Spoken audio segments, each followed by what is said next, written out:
ইতিহাস ও ঐতিহ্যে সমৃদ্ধশালী, প্রাকৃতিক সৌন্দর্যে ঘেরা নদীমাতৃক জেলা বরিশাল। আমরা গিয়েছিলাম বরিশালের দুর্গাসাগর দিঘিতে।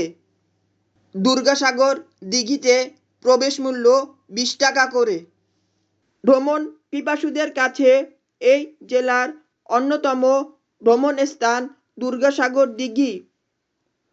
প্রতিদিন এ দিঘির সৌন্দর্য উপভোগ করতে দূর দূরান্ত থেকে শত শত মানুষ ছুটে আসেন।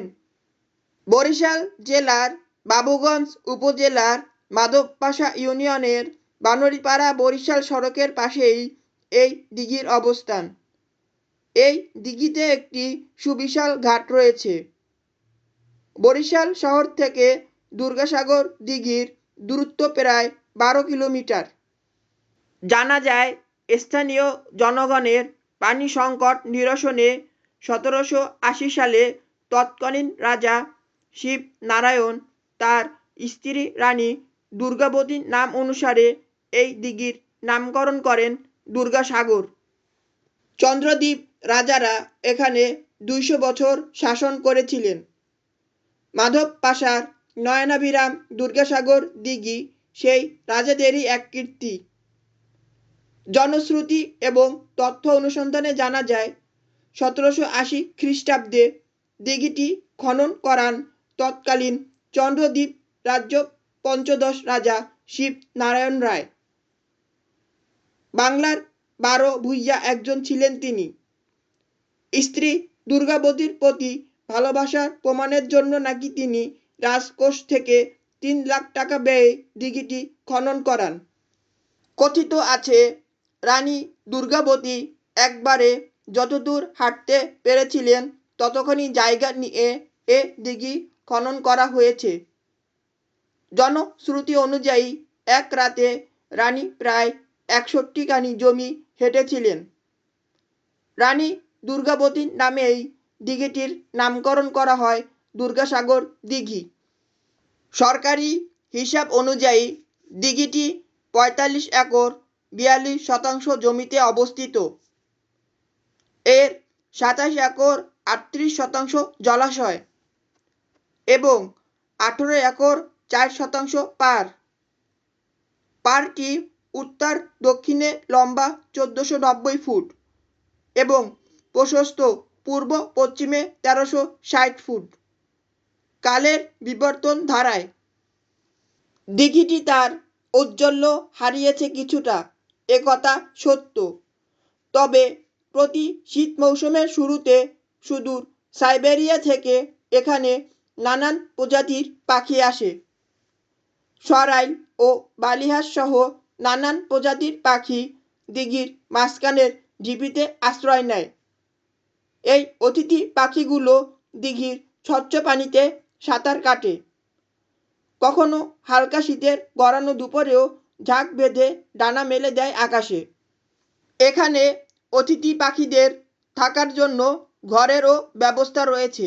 কালে কালে দিঘিটি ভরাট হয়ে যাওয়ায় ইংরেজ শাসনামলে তৎকালীন জেলা বোর্ড 12,000 টাকা ব্যয়ে এটি সংস্কার করে।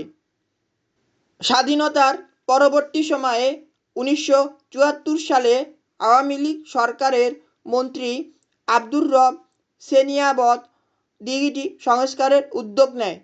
এ সময় তিনি তৎকালীন বরিশাল জেলা প্রশাসক নুরু আহাদ খানের সহযোগিতায় দুর্গাসাগর উন্নয়ন প্রকল্প হাতে নেন। পরিকল্পনা অনুযায়ী দিঘির মাঝামাঝি স্থানে একটি অবকাশ কেন্দ্র নির্মাণের জন্য মাটির ঢিবি তৈরি করা হয়।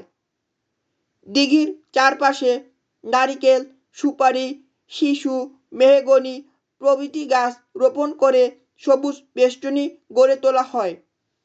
দিঘির চারপাশে 4টি সুদৃশ্য বাঁধানো ঘাট থাকলেও পূর্ব দক্ষিণ পাশের ঘাট দুটির অস্তিত্ব বিলীন হয়ে গেছে। পশ্চিম পাড়ে ঘাট সংলগ্ন স্থানে রয়েছে জেলা পরিষদ ও ডাকবাংলো। ইচ্ছা করলে ভ্রমণকারীরা এখানে রাত কাটাতে পারে। এই দিঘিটির মাঝখানে রয়েছে ছোট একটি দ্বীপ।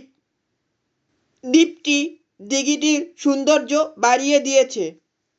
দিঘির পশ্চিমে শ্রীপুর, পূর্বে কলাডেমা, উত্তরে পাংশা এবং দক্ষিণে শোলনা ও ফুলতলা গ্রাম। 4 গ্রামের মধ্যস্থানে এক শুভ দিনে হাজার হাজার লোক দিঘি খনন শুরু করেন।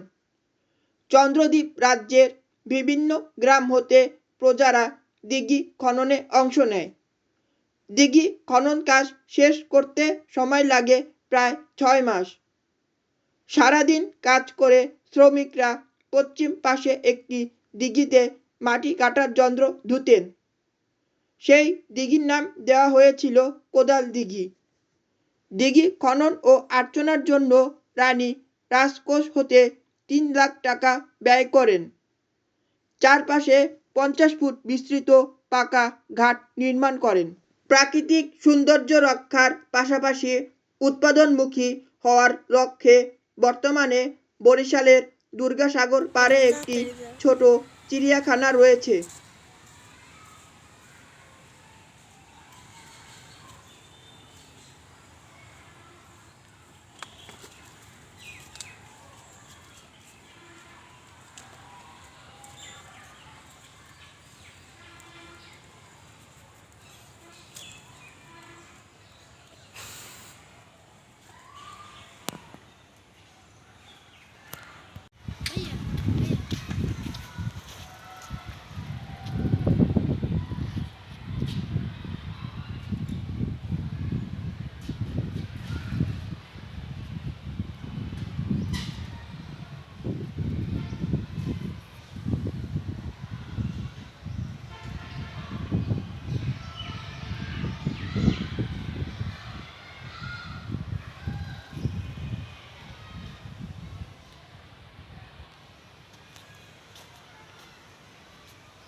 এছাড়া পর্যটকদের বিনোদনে দিঘিতে চলাচল করছে নৌকাও। দীর্ঘদিন ধরে অবহেলিত দুর্গাসাগর দিঘিতে পর্যটকদের জন্য বসানো হয়েছে সিসি ক্যামেরা। 2016 সালে দুর্গাসাগরকে দৃষ্টিনন্দন ও পর্যটক নির্ভর করতে মাঠে নামে প্রশাসন, যার কিনা সফল প্রাপ্তিও ঘটে এবং পর্যটকরা প্রতিনিয়ত এখানে ঘুরতে আসছে। দিঘির পাড়ের চারপাশে সুপ্রশস্ত রাস্তা তৈরি করা হয়েছে এবং রাস্তার দুপাশে নানা প্রকারের গাছ লাগানো হয়েছে।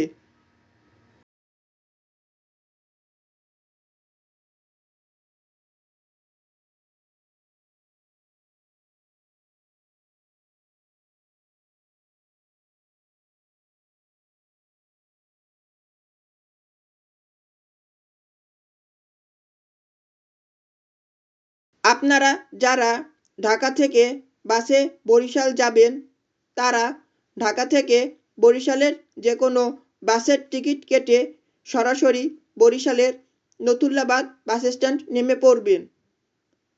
বরিশালের নথুল্লাবাদ বাসস্ট্যান্ড থেকে আপনারা অটো ভাড়া করে চলে যেতে পারেন দুর্গাসাগর দিঘিতে। আবার আপনারা চাইলে বাসেও যেতে পারবেন দুর্গাসাগর দিঘিতে। বরিশাল নথুল্লাবাদ বাসস্ট্যান্ড নেমে যে কাউকে বললে দেখিয়ে দিবে দুর্গাসাগর দিঘিতে যাওয়ার বাস। লাইক, সাবস্ক্রাইব এবং শেয়ার করে আমাদের সাথে থাকবেন।